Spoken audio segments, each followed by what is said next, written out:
judge, 재판하다, 판단하다, 심판하다 라는 의미로도 쓰이고 또 재판관이라는 의미도 됩니다. 억울한 일을 당하면 어떻게 하시겠습니까? 요즘에 넷플릭스에서 더 글로리가 나오는데 바로 그렇게 복수를 꿈꾸고 계시겠습니까? 혹은 내 힘으로 어떻게든 해결하겠습니까? 혹은 제3자의 도움을 청하시겠습니까? 억울한 일을 당했던 성경의 주인공이 있습니다. 여호와께서 우리 재판관이 되셔서 우리 사이를 판단해 주시기 바랍니다. 그분이 내 사정을 살피시고 나를 왕의 손에서 구해내시기 바랍니다. 사무엘상 24장 바로 억울하게 이유 없이 사울 왕의 살해 대상이 되었던 다윗의 고백이었습니다. 안녕하세요. 최우승리 채널의 최승구 목사입니다. 오늘은 심판에 관한 말씀입니다. 심판. 일반적인 의미는 성경의 모든 면과 관련이 된다는 사실입니다. 하나님과 관련되어서는 너희가 말로 여호와를 괴롭게 하고도 이르기를 우리가 어떻게 여호와를 괴롭혀 드렸나이까 하는도다. 정의 하나님이 어디 계시냐 함이니라. 말라기 2장 말씀입니다. 하나님뿐만 아니라 자신에게도 개인과도 관련됩니다. 손을 씻고 스스로 깨끗하게 하라. 내 눈앞에서 너희의 악한 행실을 버리라. 악한 일을 그만두고 좋은 일을 하기를 배우라. 바로 개인에 관련되는 것에도 심판이 있고 또 하나님과 관련해서 하나님과의 관계에서 잘못된 것도 심판합니다. 그뿐만 아니죠. 사회 질서를 위해서도 심판하죠. 공의, 질서, 사랑 이런 것들이 강조된 이유도 바로 그렇습니다. 역사 작동 원리를 주권적으로 행사하시는 것도 바로 심판입니다. 구약에서는 역사 속에서의 심판을 강조한 반면에 또 신약에서는 종말론적 심판을 강조합니다.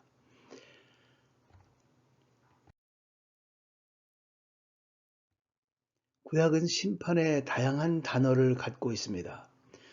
일일이 다 스타디할 수는 없고요. 히브리어를 빼고 영어 스펠링을 발음 철자를 옮겨왔습니다. 소송 당사자 관점에서 또 샤파트라고 가장 많이 쓰는 단어죠. 재판관의 관점에서 샤파트는 미슈파트라고 하는 정의라는 단어로 또 나중에 사용됩니다. 파카드, 세세한 사항에 대한 관심, 방문한다는 그런 의미죠. 야카, 분쟁 해결을 위한 당사자 간의 중재를 의미할 때도 바로 이 심판, 하나님의 개입입니다. 신약의 단어는 크리노라고 하는 단어에서 변형된 것을 사용합니다. 특별히 디아크리노라고 하는 것은 체질하다, 분리하다라는 의미로 나중에 가치 판단이 있게 됩니다. 이 가치 판단이 결국 심판이고 종말에 있게 되는 것이죠. 두 번째는 그 심판의 기본 원리입니다. 절대평등이고 죄와 벌 사이에 절대적인 동등성이 강조됩니다. 자, 하나님의 심판은 죄가 많고 벌은 적거나 죄보다 벌이 많거나 그렇지 않고 절대적으로 동등하다 그런 말씀이죠. 바로 여기서 우리는 탈리온법을 연상하게 합니다. 눈에는 눈이고 이에는 이로 하는 그런 구약의 옛날 옛적에 그런 법이 있었죠. 바로 그는 원시적 야만 행위의 동일 가해 목적이 아니라는 겁니다. 바로 그는 눈을 찔렀으니까 너도 눈을 찔림을 다해라. 이제 이런 목적이 아니고 그런 것은 질서 유지를 위한 목적입니다. 눈에는 눈으로 이에는 이로라는 말도 너희가 들었다. 그러나 나는 너희에게 말한다. 악에 맞서지 말라. 누가 내 오른뺨을 치거든 왼뺨마저 돌려대어라. 바로 그 예수님의 방식이었습니다. 마태복음 5장 이후에도 이 산상수훈에 나오는 이 말씀 이후에도 쭉 계속되어서 42절에서 원수 사랑에까지 이르게 됩니다. 원수 사랑. 참 어려운 얘기입니다. 손해를 감수하라는 거예요. 겉옷을 달라는데 속옷까지 주고 돈 꿔달라면 다 꿔주고 그냥 맨날 손해만 봐야 됩니까? 어떻게 그럴 수가 있습니까? 하는데 거기다 한 수 더 나아가서 제자로서 용서를 적용하며 살라고 또 얘기하십니다. 자, 굉장히 어려운 얘기 같지만 이 모든 것의 심판은 하나님이시고 너희는 너희가 할 일을 하면 된다는 그런 말씀이기도 합니다. 그것을 복수할 때 복수에 똑같이 복수해야 된다는 거기에 주안점이 있는 것이 아니라 세상을 질서와 사랑으로 가득한 세상을 만들기 위한 예수님의 방식입니다. 자, 그러면 그 손해보는 것은 누가 메꿔주는가? 바로 주권자 하나님께서 메꿔주시는 겁니다. 우리는 손해보는 것이 아니죠. 아니, 손해볼 수 있습니다. 하지만 하나님께서 모든 것을 채워주시고 메꿔주시고 넘치도록 해주시는 분입니다. 하나님은 모든 것의 주권자이시고 주인이십니다. 세 번째, 심판의 요약된 의미는 무엇인가? 간단하게 얘기하면 무엇인가? 간단하게 얘기하면 모든 사물을 바로잡는 것입니다. 아주 간단합니다. 모든 사물과 상황과 관계가 정상적으로 되는 것이죠. 사사라는 성경에 사사기가 생긴 이유를 생각해 보면 쉽습니다. 판관기라고도 한때 불렸죠. 그것은 전쟁 상태에서 공동체를 구원한 겁니다. 때려잡는 것이 아니라 구원하는 것이 목적이었죠. 질서 유지를 위해서였고 종교적인 기능을 했습니다. 자, 그렇게 보면 심판한다는 것이 바로 judge라는 것이 이 심판으로 해서 어떤 벌을 주는 것이 아니라 구원하기 위한 것임을 알게 됩니다. 강들은 손뼉을 치고 산들은 함께 기뻐하라. 여호와께서 땅을 심판하러 오신다. 그분은 세상을 정의롭게 심판하시고 사람들을 공정하게 심판하실 것이다. 심판 얘기가 많이 나오는데요. 시편 98편의 이 말씀은 바로 그렇게 정상적으로 되기 때문에 그렇기 때문에 모두 손뼉치고 기뻐하라 그런 말씀이죠. 그렇기 때문에 이 심판 앞에서 우리는 모두 기뻐해야 하는 것입니다. 하나님은 구원하시고 제대로 만들어 주시고 회복시켜 주시고 우리에게 기쁨을 주십니다. 네 번째, 역사와 심판. 그러면 인간 역사는 하나님의 심판 앞에 어떻게 되는가? 나쁜 나라가 득세하고 또 나쁜 놈이 잘 되는 것 같고 그런데 그 하나님의 심판은 어디 있는가? 그렇죠. 시편 1편에 보면 의인의 길은 형통하고 악인의 길은 반드시 멸망한다고 기록되어 있습니다. 그렇게 성경대로 되어 왔습니다.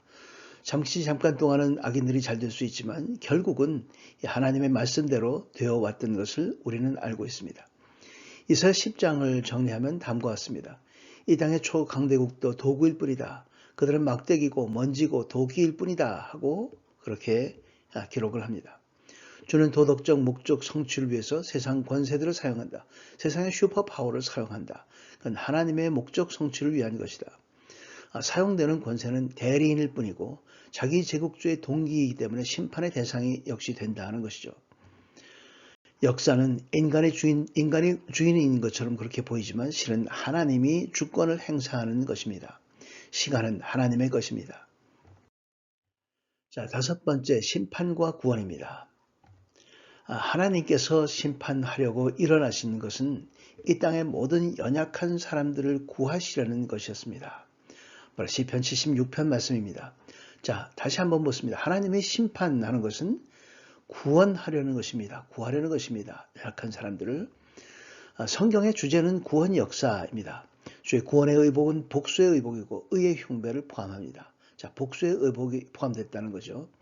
주께서 정의를 갑옷으로 입으시고 구원을 투구 삼아 머리에 쓰셨다. 안갚음을 속옷으로 입으시고 열정을 겉옷으로 두르셨다. 이사야 59장 말씀은 이 안갚음을 속옷으로 입으시고 복수하신다 그런 말씀이죠. 하지만 하나님께서 하시는 겁니다. 우리가 하라는 거 아닙니다. 하나님은 그렇게 직접 팔을 걷어붙이시고 직접 모든 피를 흘리시는 분입니다. 우리 보고 피 흘리라는 것 아닙니다. 심판과 계시 그리고 종말론입니다. 나는 여호와다. 나는 나 자신이다 는 말이죠. 나는 나이기 때문에 내 명령을 내게 준다. 하나님의 주권자임을 우리가 보게 됩니다. 율법은 입법자 하나님의 계시입니다. 그 신성한 본성 안에 존재하는 원칙은 나 여호와 너의 하나님이 거룩한 것 같이 너희도 거룩하라 하는 거죠. 율법은 인간의 본성을 하나님의 형상으로 완성하기 위한 것이었습니다. 자, 그렇게 하나님의 거룩한 것 같이 너희도 거룩하라 하는 것을 우리가 다 하기가 어렵습니다. 그렇기 때문에 율법을 주셨고 율법을 통해서 인간의 본성을 끌어올려서 악하려고 하고 복수하려고 하는 그런 것들을 모두 다 이렇게 하나님의 것으로 올려놓기 위한 것이었습니다.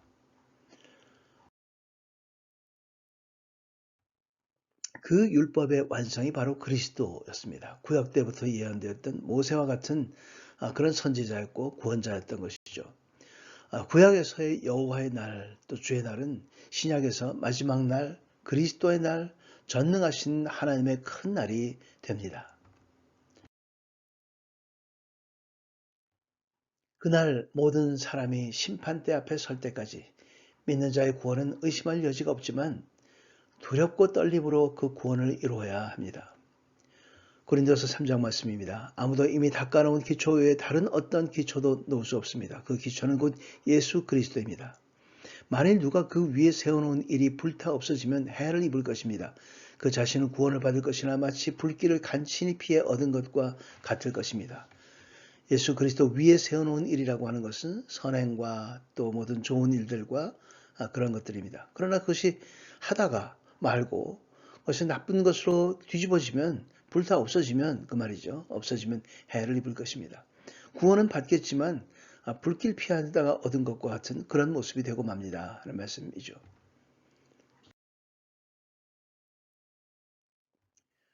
한편으로는 생명책에 기록된 선택된 지위를 보증받고 또 영원한 안전을 확신하게 되지만 또 다른 한편으로는 하나님이 아버지 되심과 구속의 값비싼 대가 십자가를 기억하며 늘 겸손함으로 예비해야 합니다. 또한 여러분이 사람을 외모로 취하지 않고 각자의 행위대로 판단하시는 분을 아버지라고 부르고 있으니 나그네로 사는 때를 두려움으로 지내십시오. 베드로전서의 말씀은 각자의 행위대로 판단하시는 그 하나님이 아버지라고 부르고 있으니 나그네로 사는 이때를 두려움으로 실수하지 않도록 불타지 않도록 두려움으로 지내십시오 하는 말씀이죠. 하나님의 아버지 되심이 얼마나 두렵고 떨림이 되는지 모르겠습니다. 여러분이 알다시피 조상들로부터 물려받은 헛된 생활 방식에서 여러분이 해방된 것은 오직 흠도 없고 점도 없는 어린 양 같은 그리스도의 보배로운 피로 된 것입니다. 베드로전서에 계속 이어지는 이 말씀은 바로 우리가 구원받은 것은 그리스도의 십자가 보혈 때문이다 하는 말씀입니다. 여러분은 주를 기쁘시게 할 것이 무엇인지를 분별하십시오. 에베소 5장 말씀입니다. 그렇기 때문에 우리가 두렵고 떨림으로 구원을 이루어야 하기 때문에 그리고 우리는 십자가로 인해서 구원받았기 때문에 하나님께서 모든 피를 흘리시고 하나님께서 우리를 대신해서 복수하실 것이기 때문에 우리는 하나님께 어떻게 하면 기쁨이 될까? 하나님을 기쁘시게 할 수 있는 것이 무엇일까를 생각하며 분별하며 살아가는 그런 우리 모두가 되기를 주의 이름으로 축원합니다. 함께 기도하겠습니다. 하나님 아버지, 심판의 목적이 구원임을 깨닫고 감사와 기쁨으로 살며 사려 깊은 겸손과 분별하는 행함으로 그날을 준비하게 하여 주옵소서. 우리 죄를 모두 대신 지신 예수 그리스도의 이름으로 기도드리옵나이다. 아멘. 끝까지 시청해 주셔서 감사합니다. 화면은 칸쿤입니다. 칸쿤에서 많은 것들을 회복하고 이제 3개월 가까운 시간 공백을 디디고 새롭게 열심히 하겠습니다. 감사합니다.